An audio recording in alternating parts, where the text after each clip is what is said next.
একটা চায়ের দোকানে চা বিক্রি করলেও চা বিস্কুট ঘুগনি ইনকাম খারাপ হয় না, চাকরির থেকে বেশি টাকা পাওয়া যায়। আপনি নামুন রাস্তায়, আপনি ঘুগনি বেচুন, আমি মুড়ি বেচবো। আপনি তেলে ভাজা এ করুন, আমি বিট লবণের দোকান দেবো। কিন্তু আপনি ওখানে বসে থাকবেন, এসি ঘরে বসে থাকবেন, বড় বড় হোটেলে সেমিনার করবেন, মিটিং করবেন, কাচের বাটিতে খাওয়া দাওয়া করবেন, আর দেশের লোক খেতে পাবে না। এটা তো হয় না রে ভাই, এটা তো দ্বিচারিতা। নিজেরা করুন তাহলে, মুখ্যমন্ত্রী ছেড়ে দিয়ে উনি চায়ের দোকান খুলুন, কোনো দরকার নেই। উনি বলেন কেন আমি বই লিখে রোজগার করি, গান লিখে রোজগার করি, দরকার কি আছে রোজগার করবার? আপনি যদি মনে করেন যে চায়ের দোকান দিয়ে এত রোজগার করা যায়, ঘুগনি মুড়ি বেচে এত রোজগার করা যায়, আপনি আপনার নেতাদের বলুন এবং আপনি নিজে চায়ের দোকান খুলে বসে যান, নবান্নটা ছেড়ে দিন। নবান্ন ছেড়ে আপনি আপনার নিজের বাড়ির সামনে ভালো করে চা ঘুগনি মুড়ি বেচুন, আমি দরকারে গিয়ে কিনে খাবো, কোনো অসুবিধার কিছু নেই। কিন্তু ছাত্রদেরকে এইভাবে ডেরোগেটারি কমেন্ট করে আমাদের নতুন প্রজন্মকে এভাবে ডিসকারেজ করবেন না। আপনার তো গেছে গিয়ে, আপনার অ্যাডমিনিস্ট্রেশনের কেরিয়ারের পুরো 12টা বেজে গেছে, কিন্তু বাকিদের 12টাটা বাজাবেন না। তাদেরকে তাদের মতো করে বড় হতে দিন, যারা যেভাবে ভাবছে শিখছে তারা তাদের মতো কাজ করে যায়। নবান্নে যদি খোলে কি আছে? না, সরকারি দপ্তরে বসে উনি এই ধরনের এ করলে তো হবে না। সবাই তো উনি কি বলছেন, উনি বলছেন যে যারা চাকরি করে না লাফিয়ে আপনারা চা মুড়ি ঘুগনি সমস্ত বেচুন, এই তো ওনার মোদ্দা সামারি। এবার ঘটনাটা হচ্ছে যে উনি নবান্নে চায়ের দোকান খুলছেন, তা আমরা তো সবাই নবান্নে গিয়ে চায়ের দোকান খুলতে পারবো না।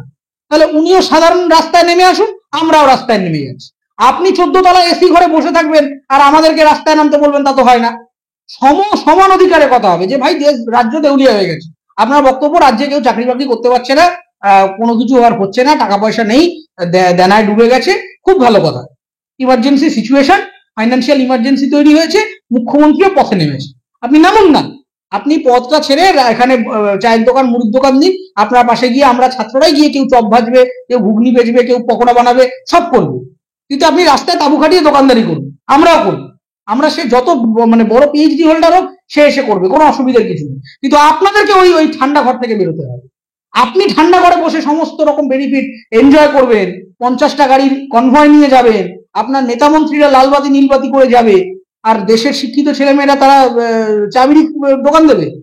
আজকে একটা জেনারেটিভ এআই এর যুগে ছেলেমেয়েরা কোথায় gaming, AI, machine learning, data science এসব নিয়ে কাজ করছে, এখানে বসে বলছে চা বিড়ি নিয়ে বসুন। মুখ্যমন্ত্রী নাকি? এটা কি এটা কি আলোচনা করে সমালোচ করছি মনে হচ্ছে জীবনে। এ কোনো মানে নেই। এগুলো আপনার, আমি মনে করি মিডিয়ার এগুলো টেলিকাস্ট করা উচিত না। এটা সার্কাস চলছে এখানে পলিটিক্সের নামে। আজকে কোথায় চিফ মিনিস্টার উঠে কত উন্নত রাজ্যের, আমি তো বিভিন্ন রাজ্যে ঘুরতে হয় কাজের জন্য, সেখানে কালচার নিয়ে সুন্দর কথা হচ্ছে, সেখানে বিজ্ঞান নিয়ে কথা হচ্ছে, সেখানে বিভিন্ন দেশ বিদেশের সাথে এক্সচেঞ্জ প্রোগ্রাম নিয়ে কথা হচ্ছে। এই যে আইটি করে এত তিরিং বিরিং করে চিফ মিনিস্টার, আপনি জিজ্ঞাসা করবেন তো যে আইটির স্যালারিটা কেন ম্যাচ করাতে পারে না ব্যাঙ্গালোর হায়দ্রাবাদের সাথে? বললেই বলবে এখানে তো দাম কম, 100 টাকায় বেরোলে সারাদিন কলকাতায় খেয়ে পড়ে থাকতে পারবেন। আর এটা কোনো ক্রেডিট না, এটা বাজারটা খারাপ তার ইন্ডিকেশন। একটা ছেলে বা মেয়ে, সে যে একটা ছদ্মবেশী বেকারত্ব যেটাকে বলা হয় শ্যাডো আনএমপ্লয়মেন্ট, সেই শ্যাডো আনএমপ্লয়মেন্ট বোঝেন? ওখানে বসে রুটি চানাচুর ঘুগনি মুড়ি এসব নিয়ে কথা বলে যাচ্ছেন। আপনি বসুন না, তাহলে লিপস অ্যান্ড বাউন্স খুলতে হয় কেন? অভিষেক বন্দ্যোপাধ্যায়কে বলুন না তাহলে চায়ের দোকান খুলতে, সেটা বলুন তাহলে। তাকে কেন লিপস অ্যান্ড বাউন্সের জীবিকা নির্বাহ করতে হয়? এই কথাগুলো কোনো মানে নেই। বেসিক্যালি কোটি কোটি টাকা ইনকাম করে ফেলেছে, মুখ্যমন্ত্রী হয়ে গেছে, তিনি আগামী দিন ক্ষমতায় থাকুন বা না থাকুন, তিনি entitled to receive all benefits, তার কোনো অসুবিধা নেই। তিনি থাকবেন, সরকারি সুবিধা ভোগ করবেন, পেনশনও পাবেন, সবই পাবেন, যা যা সিকিউরিটি আছে। তার দরকার কি? ছেলেমেয়েরা মুড়ি চিড়ে ঘুগনি বেচে খাক। সামনের ভোটের পরে কি হতে পারে দেখতে পারেন। আপনি জিজ্ঞাসা করুন, আপনি চিফ মিনিস্টারকে জিজ্ঞাসা করুন যে আগামী 10 বছরে যেভাবে পৃথিবী এগোচ্ছে, বাজার এগোচ্ছে, প্রযুক্তি এগোচ্ছে, অর্থনীতি এগোচ্ছে, আপনি বাংলাকে কি ভাবে ভাবতে বলবেন? রাজনীতি ছেড়ে দিন, রাজনীতি পজিশনে সব ছেড়ে দিন, এসব থাকবে। শুধু এইটুকু বলুন যে কি ভাবে ভাবতে বলবেন। জানে না, বাংলা ভাষাটাই অবসলিট হয়ে যাচ্ছে আস্তে আস্তে পশ্চিমবঙ্গে। তার কারণ এই যে এখান থেকে একটা জনসংখ্যা চলে যাচ্ছে, ওই থেকে ছত্তিশগড়, বিহার, ঝাড়খণ্ড, এই সমস্ত জায়গা থেকে একটা লোকজন, একটা বড় অঙ্কের পপুলেশন এখানে এসে বসবাস করছে। কালচারাল কনফ্লিক্ট হয়ে যাচ্ছে। আমার বাংলা, আমার খাওয়া দাওয়া, আমার সভ্যতা সংস্কৃতির সাথে একজন বিহার বা ঝাড়খণ্ডের ম্যাচ করছে না, তখন আমি ঝাড়খণ্ডের মানুষের উপর চেঁচাচ্ছি, ও আমার উপর চেঁচাচ্ছে, কনফ্লিক্ট তৈরি হয়ে যাচ্ছে। আমি বিহারিকে অপমান করছি, বিহারি আমাকে অপমান করছে। এইটা তো চলতে পারে না। তার জন্যই তো অ্যাডমিনিস্ট্রেশনকে এই ভিশনটা থাকতে হবে, এই চোখটা থাকতে হবে। দেখতে পায় না, মায়োপিক ভিশন গভর্নমেন্টের। এইরকম একটা মানুষ, মানে এরা কি করে চিফ মিনিস্টার পদে বসেছে? রাজনীতিতে এই ধরনের লোকের থাকা উচিত বলে আমি মনে করছি না। একেবারে মানে বোগাস কথাবার্তা এগুলো, ছেলে মেয়েদের ডিসকারেজ করা। টেকনোলজি নিয়ে কথা বলো, সায়েন্স নিয়ে কথা বলো, আজকে ইতিহাস নিয়ে কত ইন্টারেস্টিং কাজ হচ্ছে, অ্যানথ্রোপোলজি নিয়ে কাজ হচ্ছে, চিকিৎসা বিজ্ঞান কোথায় পৌঁছে গেছে, চিকিৎসা ম্যাচ করতে পারি না আমরা অন্য শহরের সাথে, অথচ আমাদের এখানে কত মেধাবী চিকিৎসকরা রয়েছেন। আমাদের গর্ব হয় যে আমাদের এখানে কত ভালো ভালো ইঞ্জিনিয়ার রয়েছেন, কত ভালো ভালো মেধাবী ছাত্ররা রয়েছেন। আপনি দেখুন তো সারা ভারতবর্ষের সমস্ত জায়গায় বাঙালিরা দাপিয়ে বেড়াচ্ছেন। সেটা আপনি ল প্রফেশন বলুন, সেটা আপনি ইঞ্জিনিয়ারিং বলুন, ডাক্তারি বলুন, অন্য কোনো রিসার্চ ফার্ম বলুন, আপনি ব্যাঙ্গালোর চলে যান, হায়দ্রাবাদ চলে যান, কেরালা চলে যান, দিল্লি চলে যান, কিংবা কাশ্মীর চলে যান। কাশ্মীরে আমি ওদের যে শেরি কাশ্মীর হাসপাতাল, সেখানে গিয়ে আমি দেখেছি বাংলার ডাক্তার। একটা লোক ডাক্তারি পড়ে কি করবে? ঘুগনি মুড়ি বিক্রি করবে? তাতে এমপ্লয়মেন্ট দিতে হবে। একজন ইঞ্জিনিয়ার কি করবে? এমপ্লয়মেন্ট দিতে হবে। আইটি ফার্ম অনেক কিছু খুলেছে, আইটি ফার্ম খুলে ফেলেছে, সেই নিয়ে অনেক বক্তব্য আছে এদের, যে আমি উঁচু বাড়ি করে দিলাম, নতুন ক্যাম্পাস করে দিলাম, 500-600 লোককে ঢুকিয়ে দিলাম। ঢুকিয়ে কি করলাম?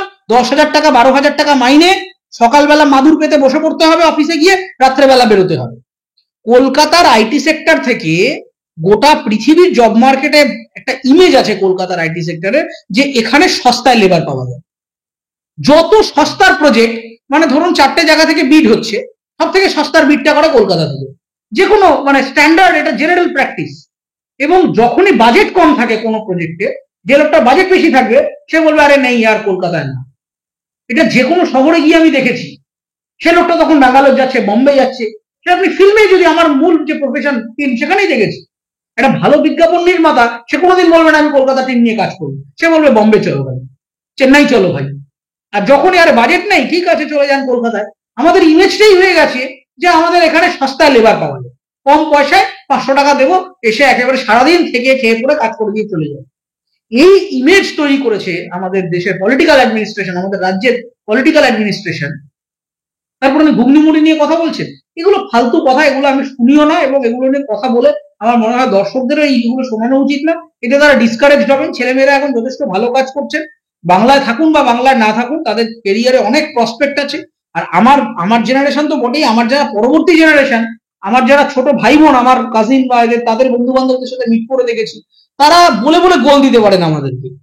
অনেক অ্যাডভান্স তারা, গোটা পৃথিবী নিয়ে মুহূর্তে। ইন্টারনেটকে আমরা তো সোশ্যাল মিডিয়া করে সময় নষ্ট করি, ওরা ইন্টারনেটকে কি চমৎকার ভাবে ব্যবহার করে, কি কত কি শেখে, কি কত কি জানে, আমরা সেগুলো জেনে উঠতে পারিনি এত এত বছরে। সেই জায়গা থেকে নতুন জেনারেশনের কাছে প্রচুর অপশন রয়েছে, তারা পাত্তাও দেয় না এই সমস্ত কথাবার্তাকে। তারা তাদের মতো করে কাজকর্ম করছেন। আমার ভালোবাসা আশীর্বাদ সবসময় ছাত্রদের সাথে আছে, তারা নিশ্চয়ই ভালো কাজ করবে। আর এই ধরনের মানে বোকা বোকা কথাবার্তা আমাদের রাজনীতিবিদরা বলবেন, তাদের নিজেদের কম্পিটেন্সি নেই, আজগুবি বকেন।